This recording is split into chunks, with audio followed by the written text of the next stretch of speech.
Year 2 gave us servers and crazy Carnevil.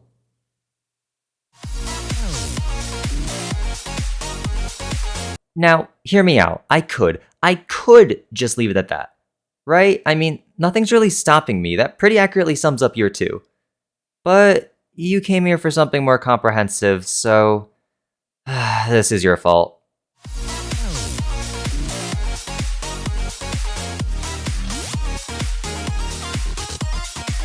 Monsters and Mortals, or M&M for short, my favorite pastime.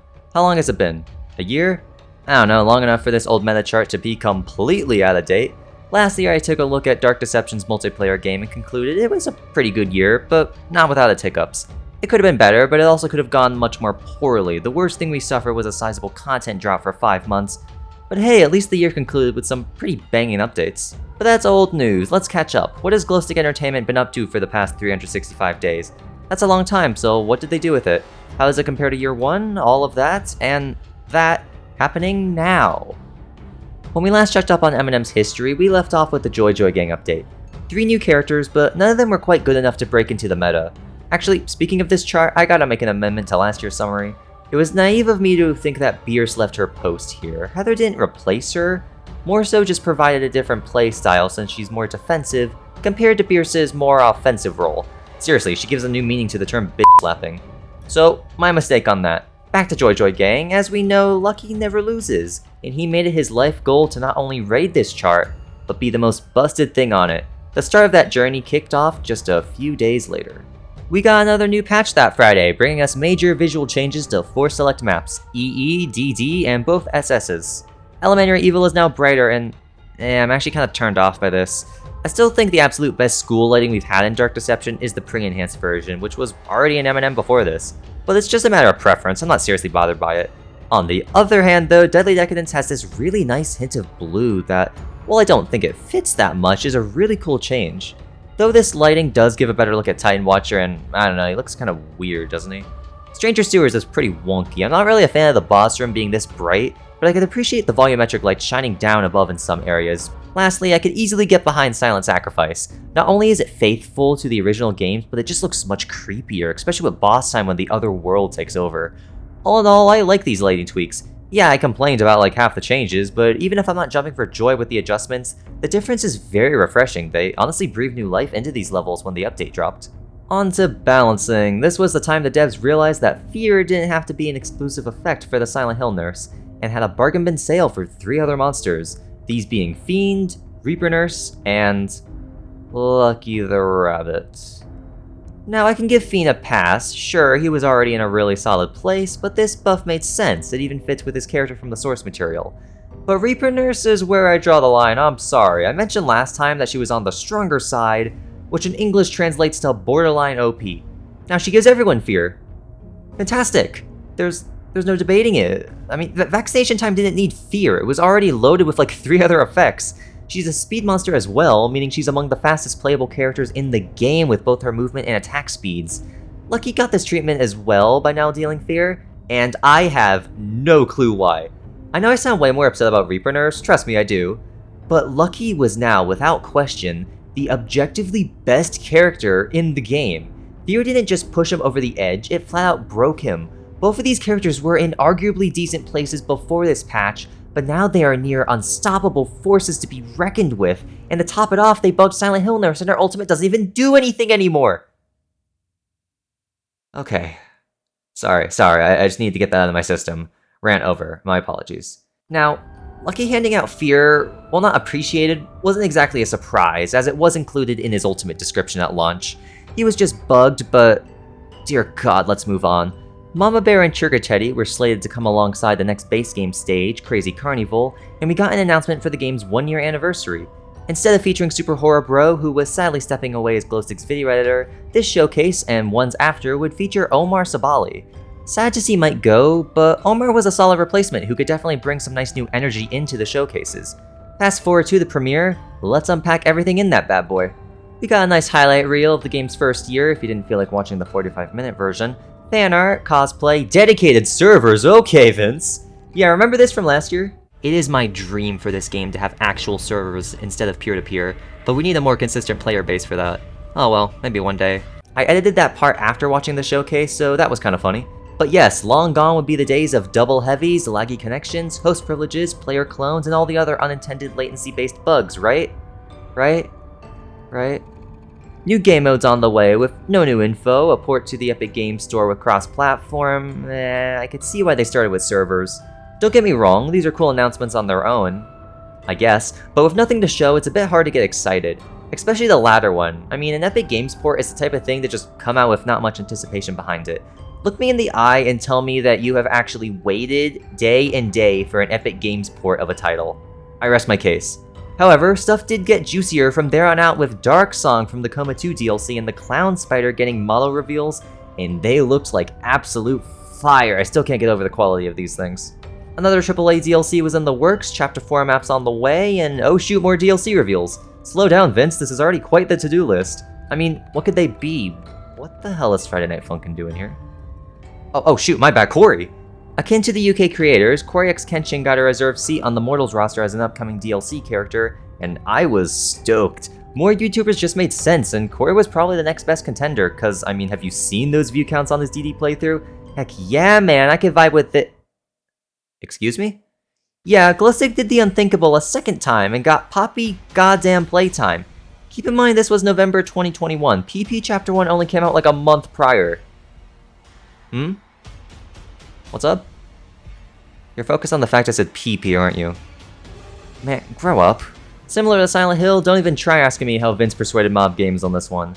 The announcement didn't come without worry though. After all, Chapter 1 of Poppy didn't really offer much to base a whole DLC around. But like I said, Glowstick had quite the backlog of content they had to get through first. Surely they'd work on Poppy after we got more chapters, right? Right? Yeah, this is gonna be a trend this video. And that was all she wrote for the showcase. Probably the most hype moment of year 2. We literally just started. All the new model reveals from the showcase were posted online, in addition to more characters in the Coma set. Mina Park and Yeasol. Did I even say that right? I said last year that I never learned anything else about this game in the 1 year since this announcement was made, and that continues to ring true a year later. I have the games in my Steam library now, just haven't found the time to boot them up yet. At this rate, I'll be at the title screens by the time we talk about year 3. Back to Monsters and Morons, dedicated servers was still coming full force as Vince announced a beta was on the way. This is just year 1 again. Whatever, works for me. Better hitboxes and a new 6-player format were being teased. Shard Mayhem and Soul Collection would gain 2 new players, while Maze Escape evolved into 2v4 after previously being 1v3. I think now's as good a time as any to talk about the game's player count. It's no secret that the number of concurrent players is nothing stellar. While we have no idea what the daily count is behind the scenes, finding a match isn't always the easiest thing in the world, and I really doubt anyone's going to disagree with me on that. I don't even recall if I touched on this last year. I can't be bothered to check because, come on. Upping the number of players in the lobby to 6 didn't mean finding a match would get any easier in the long run, but GE could fix this by having a steady stream of content trickling out. Given all they had to do, they'd definitely be busy pumping out M&M content, right? Right? I'm not sorry. Later that month though, the hype train was not slowing down. Make way for Simon Cromwell, a new programmer for Glowstick Entertainment who would be taking over exclusively for Monsters Immortals. Upon being hired, he himself announced that the beta was coming later that day, and he was right. The beta went live that evening, and on top of that, we even got the crazy Carnevil boss time track uploaded to YouTube. For an M&M fan, this was overload. A new programmer, a new soundtrack, a new beta. God damn, I miss those days. Simon was already pulling his weight, fixing the initial server issues as they cropped up, and he's literally the person who made servers even happen to begin with. What an absolute Chad. For the beta, friend play was removed and stats wouldn't track, which, alright, fair enough. However, upon release, Lucky snuck in and changed some of the code so that his ult would deal initial damage to everyone. Oh joy! This was fixed within a day, but then Lucky was immune to stuns. What the hell is your problem? Thankfully, as a silver lining, Silent Hill Nurse's ultimate was fixed, and now actually did something outside of Point's knife aggressively. It still didn't line up entirely with the ultimate description of 20%, since it only did half of that in actuality, but hey, at least she has an ult now. So, 6 players, how'd that go?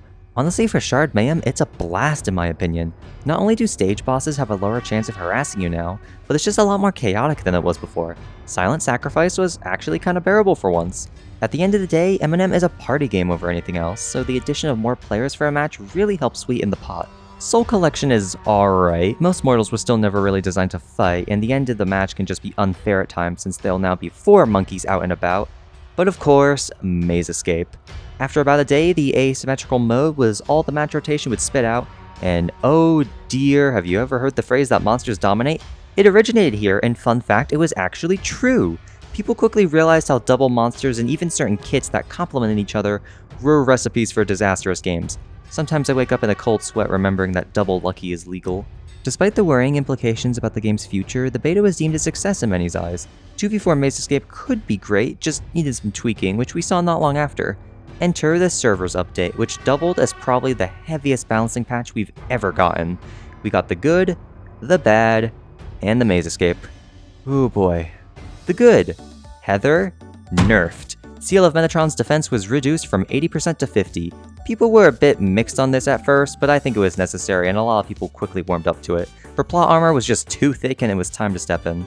Fire damage, nerfed. Brute's Magma Charge as well as the boss Brute Fireballs had their damage decreased from 100 to 80, thank Christ. Speed Mortals, buffed.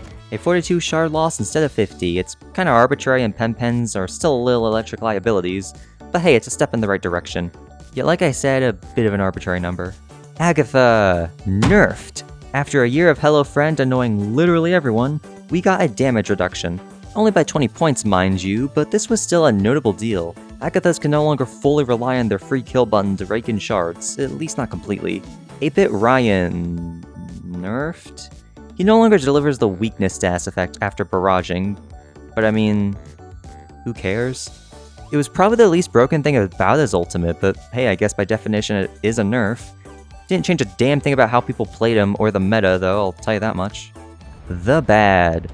Nixon freaking dies. No, actually, Nixon must have totaled Vince's car or something because holy crap did he get hammered into the ground. Not only is there now a cap of 30 shards he could take per use, but they all must be within a 20-meter radius. And to top it off, his ult still takes longer than most other characters to charge up. 2 whole minutes. You could beat Garden of Ban faster than this. The Maze Escape. To support the new 2v4 format, every map was given an updated shard requirement to open the now 2 escape portals. People blame a certain individual for this change, but I like to think this is a more mature channel, and we're above throwing shade at others over here.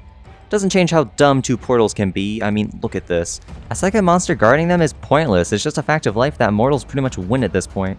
Without voice chat or any form of messaging, it's just not plausible to coordinate anything with your monster teammate. Even if you had proper communication, and that's a pretty big if. Mortals can now no longer be seen through walls. Now, some people say this is dumb.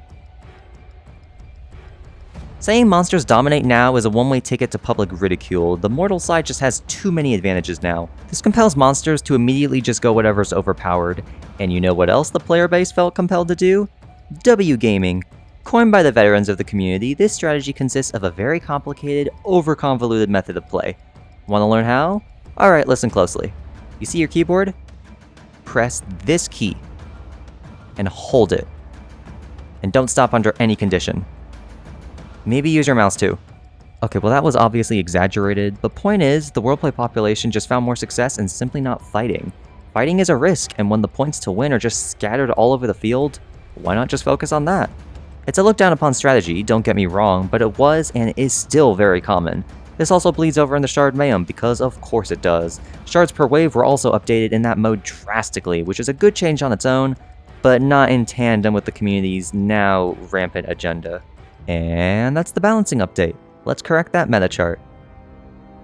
Come on, really? That's it? Make no mistake, with Simon and servers, we got some great character changes. All of these, with the exception of Nixon, were warranted steps in the right direction. And the Maze Escape adjustments just ain't it, chief. Now, I unfortunately couldn't play the update on release day, so I couldn't be a part of this next thing, but day 1, the servers were bloated with more than 6 players, resulting in some especially hectic lobbies. This got corrected pretty soon, but I'm sure those who are part of this will never forget the magical experience. Now that's already a lot for one update that didn't even bring in a new map or character, but can you believe we have even more? Hidden away in the files were some sneak peeks at upcoming content.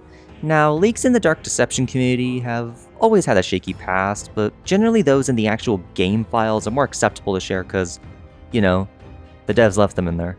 It's their fault, obviously, so I feel no remorse, and it's been almost a year at this point, screw it.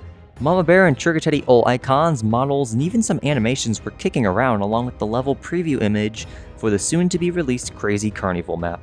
The model for the mallet trap was also discovered, and all of this was insane. Speaking of crazy Carnevil, back in the teaser department, we got word at the tail end of the month that it was coming, and Vince showed a sign of life.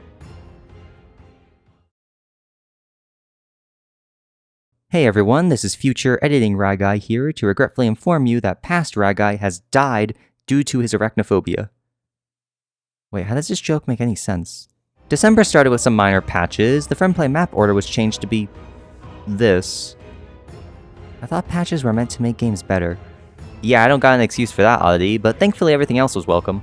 Not sure how, but it took up until now for Lucky's disregard for stuns to get fixed. Phantom Malik and Clown clones no longer targeted monster teammates in Maze Escape, some bugs with the item drop rates were corrected, and WorldPlay's map selection was improved. I don't really remember this, but apparently it felt like there was a daily rotation where the game would only pick certain maps at certain times. Not sure, it's just apparently what I said in my notes. Yes, a game with only 7 maps stuck between selecting 2 to 3 for an afternoon, brilliant idea. And of course the game just loved choosing these 3 troublemakers. Regarding announcements, it was finally time to hype up another DLC. In the midst of the speculation, Vince claimed that no one had yet guessed it correctly, so naturally I stuck to my guns and said it was Bendy in the Ink Machine. Well, the following morning it was confirmed to be House of Ashes from the Dark Pictures anthology. I totally know what that is! Nah, sorry, what do you think I am, cultured? I literally just mentioned Bendy, that's how you kill all your credibility in one fell swoop. Trust me. I know. Similar case to a couple of the other DLCs, I just wasn't familiar enough with the source game. But that didn't mean I wasn't excited. Crossing over with House of Ashes was on the level of Silent Hill. The Dark Pictures anthology is a big deal. These games are super massive, developed by... Hey, what do you know? Really cool announcement I could get behind, just nothing I had much affinity for.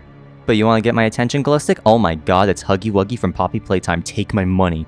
Gonna be honest, the Monsters Immortal style suits him really well, and I dare say he looks better here than in Poppy Playtime. But hey, kids had their fun, now it's real men's turn. Crazy Carnevil.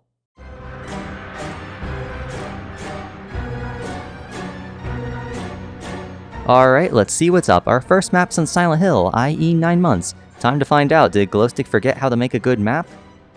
Their last map was Silent Sacrifice, what do you think? The obstacle course from Dark Deception had its layout simplified and compacted in its transition to M&M. We still got 2 floors, traversable via the green warp doors, but we could also drop down to the lower level from the upper half of the maze if so desired. Falling from the first floor will just kill you though. Huh, that's an odd design choice, is it not? Whatever, moving on. Traps! We got the mallets, which you can walk right through. And they only deal 80 damage instead of 100 like most traps. I see. We also got no Jack-in-the-Boxes, the superior trap in Crazy Carnevil. Well, that's a bummer. Bosses, I guess. Triggering boss time calls upon 3 clown spiders to crawl from deep below, and Jesus, Glowstick. I mean, just watch this. Oh, it's so cool. The idea, the animations, and the damn execution, all amazing. Seeing these spiders crawl over the map, climb up to the top floor, and even jump to clear distances, it's so good. Presentation-wise, this is easily the best boss in the game. Gameplay-wise, they're literally on a set path for the duration of boss time. They're an insta-kill, but play this map enough and they will not matter to you. Okay, to recap, we got a layout with a controversial gimmick, debatably the weakest trap in the game, and that's saying something, as well as a predictable and linear boss. You know what, it's fine, it's fine. At least Clown Gremlin finally has his home stage, and sick, it's just like Crazy Carnevil from the base game. Let me just pop my ult and send in the clone. Using Clown Gremlin's ultimate crashes the game. How? No, seriously, how? And this is global too, not just a bug with the new map. Strolling around the streets of Silent Hill and want to use Clown Patrol? If anything, this is actually better than playing the game, I'll give it that. Now, I'm one for playing Devil's Advocate in my spare time, but damn, you need to pay me a great deal to even try to defend this case. Anyway, let's just not pick him and hope other players do the same. I'm sure it'll catch on. We'll even play a different map just to return to the classic M&M we all know and love. The game was brighter. Like, significantly brighter. Colors didn't just pop no, they were saturated as all hell. This version of the game is just so broken. It feels like a faulty test build or something. Probably because that's exactly what it was. Huh. Shortly after release, the Crazy Carnevil update was rolled back. Glowstick had accidentally dropped a developer beta of the map, and yeah, that explains some things. Even the clown crash and brighter appearance were clarified. The team was updating the game's engine, and these were just unintended glitches created in the conversion. So, thankfully, 2 weeks later, we got the real Crazy Carnevil. Anything change? Yeah, quite a bit actually. You could no longer fall off the edges, which was probably a good idea. Fun concept, just we as a community were evidently not ready for such freedom. I still think it would be cool if you could at least drop down to the lower floor where there is ground, but this is fine, I'll take it. Trigger boss time, and the Goliath clowns are back! Probably the only time you'll ever actually see me cheer for these guys. Their inclusion is really cool. When the spiders are called up, so too do the floating killer clowns not from outer space appear. They make boss time way more lively and help balance out the simplicity of the spiders. Plus, they act just like the Jack-in-a-Box traps would've, so while not a perfect replacement, they kinda fill that void. Though on the other hand, speaking of traps, the mallets were not changed at all. Still have no collision and still only dealing 80 damage, and I just don't get it. Every other trap in the game deals 100 damage, except the air screamers, but I mean, do you want those things to dish out 100 damage per hit? They get a pass, the mallets don't. On top of the hill of inconsistency, Crazy Carnevil is also the only map where the bosses don't discriminate.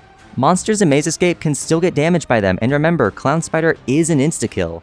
Also, this map is just not built for fighting, it's too cramped and the doorways are just annoying to play with. This is only further made worse by how range-based abilities were gimped and don't bypass the now invisible walls. It was not a great day for Penny mains, to say the least. But alas, Glowstick ascended once again with a patch, and that issue was fixed. None of the other issues, mind you, and I don't even have a segue into this. But this update indirectly made Crazy Carnevil the most broken map in the entire game. Every time you die in M&M, you go into ghost mode, and you could spectate the rest of the match while waiting to respawn. However, in Crazy Carnevil, you could just walk off the edge and respawn early. Now, why does this happen? My best guess is to act as a safeguard in case some players found a way to just fall off the map, like encountering some faulty collision or something like that. I can justify that. What I can't justify, however, is that falling off the obstacle course is as easy as just walking off immediately after dying. I don't even know what Glowstick did here, but in permitting range-based abilities the right to go past invisible walls, ghosts were also giving this privilege. Now, astute M&M players will probably figure out, hey, Soul Collection doesn't even have ghost mode, let's just bite the bullet and do that. There are no issues with that, I said sarcastically. Soul Collection has its own problem. I can only assume they did some of the programming for this map before servers or something, because the match just ends early and only accounts for 4 players. This is how Soul Collection worked before we got 6 players per lobby, but the mode just refuses to recognize the additional mortals. Now, these are huge issues that pretty much ruin the map, and it's a shame. Disregarding these bugs, Crazy Carnevil is my favorite map by a long shot. Unique and pretty visuals, insane bosses, and my personal favorite M&M soundtrack, Itsy Bitsy Clown Spider. So, it was pretty awesome when Glowstick fixed these issues in a timely manner and resumed their continual output of M&M content. Man. If only that happened. In case you forgot, this was January 2022. Skipping forward even to the very end of year 2 on November 2nd, 2022, these problems are still lurking and just as problematic as they were at launch. And it's not because Crazy Carnevil was ignored, but the whole game. Now I'm putting quotations around that word because M&M obviously wasn't ignored. But spoiler alert, we're all done with new release content for the year. And we're only just 2 months in. As much as I hate to say it, the remaining 10 months of Monsters & Mortals' second year has no new playable characters, maps, modes, skins, anything playable. Hop on to M&M the final day of year 2, you're playing the same build that I just described, bugs and all. The showcase displayed so much, Vince hyped up what we'd be getting, teasers reminded everyone what was coming, but none of that came for year 2. Yandere Simulator, Poppy Playtime, Cory X Kenshin, House of Ashes, Evil Nun, we'll get back to this one, The Coma, Mama Bear, Trigger Teddy, Torment Therapy, Mascot Mayhem, Barely Buried, new game modes, and the epic build. If you don't know the rest of the story, or you just want to recap, strap in. We're not done yet.